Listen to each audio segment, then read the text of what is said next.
लेकिन ये सरकार शुतुरमुर्ग की तरह बर्ताव क्यों कर रही है? आज 69,000 शिक्षक भर्ती घोटाले में भी यहाँ छात्र 500 दिनों से लखनऊ की भर्ती पर आपसे अपना अपॉइंटमेंट लेटर मांग रहे हैं। आपके लोग क्यों गूंगे बने बैठे हैं? क्या आपकी भी मंशा है कि अब आप सत्ता के इस तरफ आना बैठना चाहते हैं? और जैसे ही चुनावी वर्ष बीत जाता है, 6 करोड़ किसानों की पीठ पे सम्मान पे लात मार करके सिर्फ 2.5 करोड़ किसानों को सम्मान निधि से नवाजा जाता है।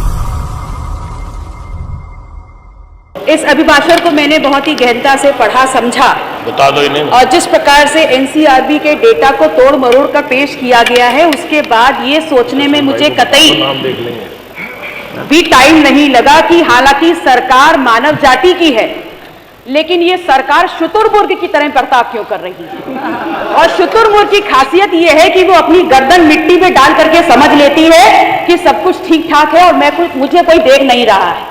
लेकिन जो जनता जिसने सरकार बनाई है वो आपको देख रही है, और जिस तथाकथित अपराध मुक्त प्रदेश की जयगाथा आप कर रहे हैं, ये तथाकथित अपराध मुक्त प्रदेश वो प्रदेश है जहां पर पुलिस अभिरक्षा में भी माननीय जनप्रतिनिधियों की दिन दहाड़े गोली मारकर हत्या की जाती है। ये वही प्रदेश है, तथाकथित अपराध मुक्त प्रदेश, जहां पर पुलिस थाने अवैध वसूली का अड्डा बन गए हैं। ये वही तथाकथित अपराध मुक्त प्रदेश है जहां पर आज हेडलाइंस बनती हैं कि पुलिस थानों में भी रेप पीड़िता का रेप हो जाता है। तो मुझे ये कहने में कतई भी गुरेज नहीं है कि आज वर्तमान में इस प्रदेश की जो परिस्थितियां हैं, वहां पर यह प्रदेश निवेश के लिए ड्रीम डेस्टिनेशन बने या ना बने, लेकिन क्राइम का हॉन्टिंग डेस्टिनेशन जरूर बन गया है। अभी कुछ देर पहले सदन में यह बात आई कि प्रमोशन में जब रिजर्वेशन बिल आया था तो आप लोगों ने वेल में आकर के उस बिल की प्रतियां फाड़ने का काम किया था। एक जाति विशेष की भर्ती की थी और आप समस्त लोग गूंगे बने बैठे रहे थे। आपने कहा कि हम इसीलिए इस तरफ आ गए, तो कम से कम हम ही से सीख लिया होता। आज 69,000 शिक्षक भर्ती घोटाले में भी यहाँ छात्र 500 दिनों से लखनऊ की भर्ती पर आपसे अपना अपॉइंटमेंट लेटर मांग रहे हैं। आप वो गलती क्यों दोहरा रहे हैं? आपके लोग क्यों गूंगे बने बैठे हैं? क्या आपकी भी मंशा है कि अब आप सत्ता के इस तरफ आना बैठना चाहते हैं? ये अभिभाषण जब मैंने पढ़ा तो बहुत अच्छा लगा ये पढ़कर कि वर्तमान सरकार किसान की सच्ची हितैषी है। हर किसान के उत्थान की बात करते हैं और उनको किसान सम्मान निधि की बात करके अपनी पीठ थपथपाने का काम करते हैं। लेकिन एक बात समझने में बहुत ही ज्यादा दिक्कत हुई कि जब चुनावी वर्ष है तो किसान सम्मान निधि लगभग 8.5 करोड़ किसानों को मिलती है, और जैसे ही चुनावी वर्ष बीत जाता है, 6 करोड़ किसानों की पीठ पे सम्मान पे लात मार करके सिर्फ 2.5 करोड़ किसानों को सम्मान निधि से नवाजा जाता है। किस किसान के सम्मान और किसान हितैषी होने की बात आप करते? बहुत अधिक दूर मत जाइए, सिर्फ बनारस जनपद को देख लीजिए जहां से आपका राजपाट चलता है।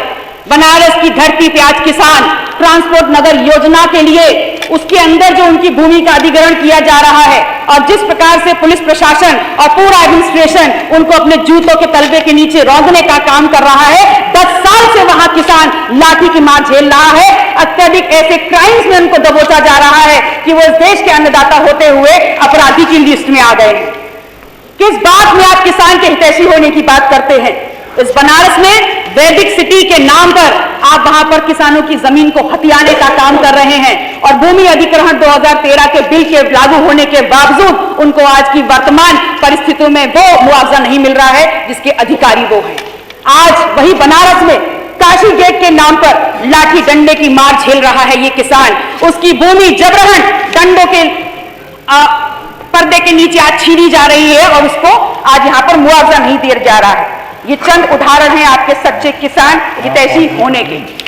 मान्यवर, मैंने इस सदन में पहले भी कहा और आज भी कहती हूं कि आस्था दिव्यता का प्रतीक है, और भगवान राम में किसकी आस्था नहीं है। भगवान राम में हमारी आस्था किसी प्रमाण को नहीं चाहती और ना किसी प्रमाण की मांग करती है।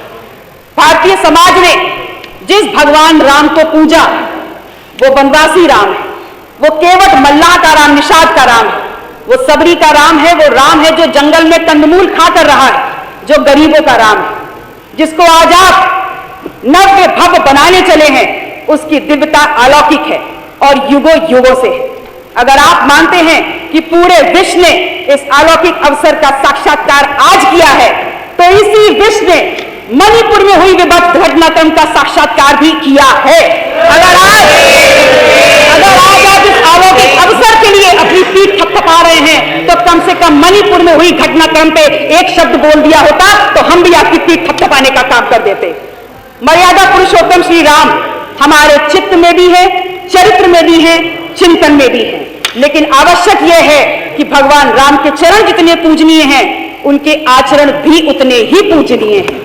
राम की नीति और नियतियां सर्व समाज के उन्नयन के लिए हैं, परंतु अफसोस, मान्यवर अफसोस है इस बात का कि आपका पूरा प्रयास है इस बात पर कि आप भगवान राम को उनके अपने राजनीतिक तल पर लेकर आए।